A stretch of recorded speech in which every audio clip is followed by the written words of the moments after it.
Ndryshe nga marrëveshjet e mëparshme të anëpushimit, që nuk zgjatën shumë për shkak të shkeleve të Izraelit, ose që nuk u materializuan kurrë, kjo marrëveshje është produkti një përpjekje ndërkombëtare të udhëhequr nga Shtetet e Bashkuara dhe të mbështetur nga jo më pak se 8 vende arabe dhe muslimane. Një koalicion ndërkombëtar i tillë duke se përbën një garanci të fortë që sapo të nënshkruhet marrëveshja, ajo do të respektohet.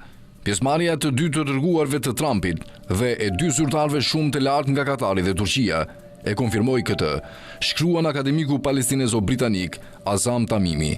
Padyshim, marrëveshja nuk ishte e lehtë për t'u përpiluar. U deshën disa ditë e net me diskutime të rrepta që u zhvilluan rreth planit 20 pikësh të Trumpit, i cili besohet të jetë një verzion i manipuluar i planit, që ai paraqiti fillimisht para udhëheqësve arab dhe musliman gjatë Asamblesë së Përgjithshme të OKB-s në New York. Pavarësisht manipulimeve dhe ndryshimeve të futura nga kryeministri izraelit Benjamin Netanyahu për ta kthyer këtë marrëveshje në një kapitullim të detyruar për Hamasin, lëvizja palestineze ishte shumë e kujdesshme të mos jepte një përgjigje po ose jo. Ata u përgjigjen me një deklaratë të hartuar me kujdes, duke shprehur gatishmërinë për të qenë pozitiv dhe për t'u përfshirë në negociata, shkruan Tamimi. Lufta do të ndalet dhe izraelitët do të tërhiqen gradualisht nga Gaza për të hapur rrugën për një shkëmbim robërish. Kuptohet që rindërtimi dhe qeverisja do të vinë në një fazë të mëvonshme. Megjithatë, gjëja më konkrete në lidhje me këtë marrëveshje është dështimi i planit të Netanyahut për të shkatruar rezistencën dhe për të zbrazur Gazën nga popullsia e saj. Marrëveshja është gjithashtu një goditje për të ashtu quajturën fraksion të sionizmit fetar, i cili ka udhëhequr gjenocidin në Gaza. Për më tepër, 2 vjet gjenocidi kanë zhveshur Izraelin para syve të gjithë botës, më shumë se kur më parë, bota njeh sionizmin për atë që është, një projekt kolonial vendbanimesh me bazë supremaciste. Udhëheqësit më të lartë izraelit, përfshirë Netanyahun, janë të akuzuar për krime lufte në gjykatat më të larta ndërkombëtare. Kjo është diçka që nuk do të harrohet apo injorohet për breza me radhë.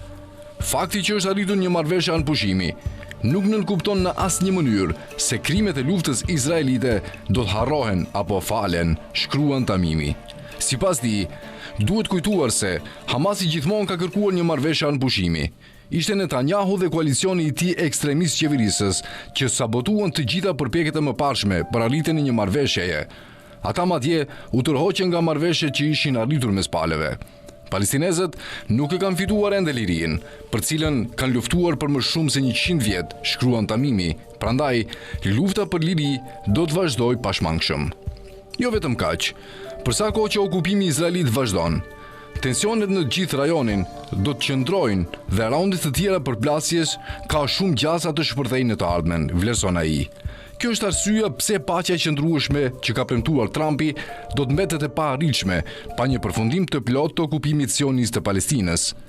Si mund të ketë paqe kur populli i Gazës mbahet në rrethim në një burg të hapur dhe populli i bregut perëndimor të pushtuar është prej kolonëve hebrejnë që i uzurpojnë tokat, u djegin ullinjt dhe u shkatrojnë jetën ditë e natë, pyet Tamimi. Formula e Hamasit për paqe të qëndrueshme fillon me një anëpushim afatgjatë, ose ajo që quhet hudna. Hudna njihet në jurisprudencën islame si një marrëveshje legjitime dhe detyruese që ka për qëllim ndalimin e luftimeve me armikun për një periudhë të caktuar kohe. Ajo mund të jetë e shkurtër ose e gjatë në varësi të nevojave dhe interesave të ndërsjella. Kushtet e hudnës, siç i diskuton akademiku Tamimi në librin e tij titulluar Hamasi, kapitull të pashkruar, janë të thjeshta dhe të qarta. Një tërheqje e plotë izraelite nga të gjitha territoret e pushtuara gjatë luftës së qershorit 1967, largimi i gjithë kolonëve nga ato territore dhe lirimi i gjithë të burgosurve palestinezë të mbajtur në burgjet izraelite. Çdo gjë më pak se hudna do të thotë se Izraeli nuk është serioz për një paqe qëndrueshme. Është koha që udhëheqësit e SHBA-s dhe të BE-s ta marrin më seriozisht lëvizjen palestineze të rezistencës dhe madje të shqyrtojnë ofertën e saj për një anëpushim afatgjatë. Pas dështimit të marrëveshjeve të Oslos dhe shuarjes së çdo mundësie për zgjidhjen me 2 shtete, hudna mund të mbetet ende plani vetëm i realizueshëm për paqe, shkruan Tamimi.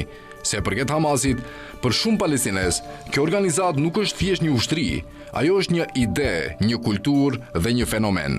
Ushtarakisht, lëvizja është dobësuar nga 2 vjet luftë, por nuk është shkatruar. Megjithatë, si ide, rezistenca ndaj okupimit dhe kriminalitetit izraelit është më e gjallë se kurrë, pavarësisht nëse quhet Hamas apo ndryshe, shkruan Tamimi. Ajo ide është sot më e fortë se kurrë.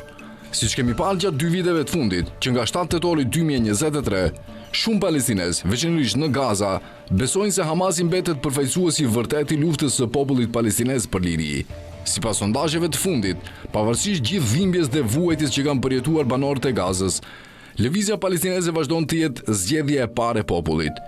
Kjo nuk duhet të habis, duke ditur se shumica e banorëve të Gazës janë pasardhës të palestinezëve që u detyruan të largohen nga fshatra dhe qytetet e tyre në vitin 1948, kur bandat armatosura sioniste kryen masakra në vende të ndryshme për të dëbuar popullsinë vendase. Populli i Gazës, së bashku me lëvizjet e rezistencës, ka dëshmuar se asnjë forcë brutale, asnjë masakër, asnjë gjenocid dhe asnjë kërcënim për spastrime demografike nuk do ta pengojë popullin palestinez të këmbgul në të drejtën e tij për t'i rezistuar okupimit dhe për t'u kthyer në adheun e tij, në ato toka që sionistët, me ndihmën e shteteve perëndimore imperialiste, detyruan prindërit dhe gjyshurit e tyre t'i lënë më shumë se 78 vjet më parë, shkruan mëtej në analizën e tij akademiku palestinez Azam Tamimi.